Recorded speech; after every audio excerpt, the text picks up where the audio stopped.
Most identity work doesn't work because it focuses on surface level upgrades. How you dress, how you speak, how you move through your days, how you show up online. And maybe you start showing up confidently, wearing that red lipstick, saying no to dates, repeating those affirmations or mantras in the mirror, declaring your standards in your journal.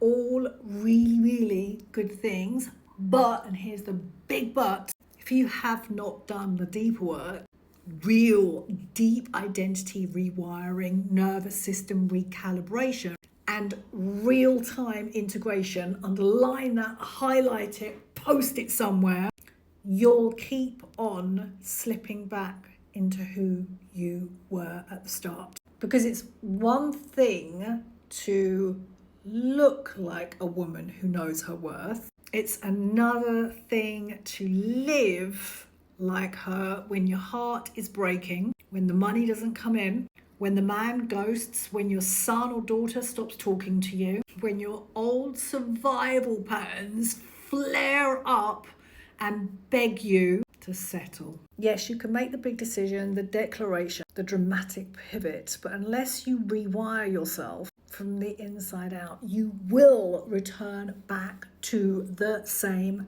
habits, the same choices, and the same goddamn people.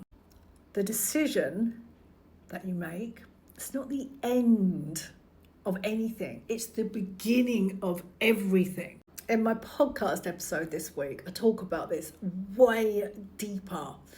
And one of the analogies I use is that you are coming back home to who you really are. You want to live in alignment, right, with who you are. You can feel it. You can hear that version of you. And the thing is, as you're coming back home to that version of you, you have got to move through, and this is not a one and done process. This is something that you have to do again and again and again. You have to move through loads of different layers of conditioning, generational lineage, beliefs, rules, regulations that you've picked up over your years that you spent on this planet Earth. And I look at all of that conditioning, the generational lineage, like a big bundle of wool that's tightly screwed up and loads of knots in it. And the thing is, and I talk from experience, if you're anything like me, I used to force my way through life, push, cajole, let my ego lead the way. What happens is you get more tightly bound into all your conditioning. And what we need to do as we're coming back home to ourselves to live in alignment after we've made that big decision, because the big decision is important, we have to create more space within us, well, externally and within us, so we can see what is running us.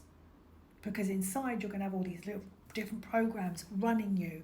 You can't see what is running the show inside you until you start to slow down. Until you start to pause. And if you want to go even deeper, get yourself to Amazon, pick up my book, My Wild Love Affair.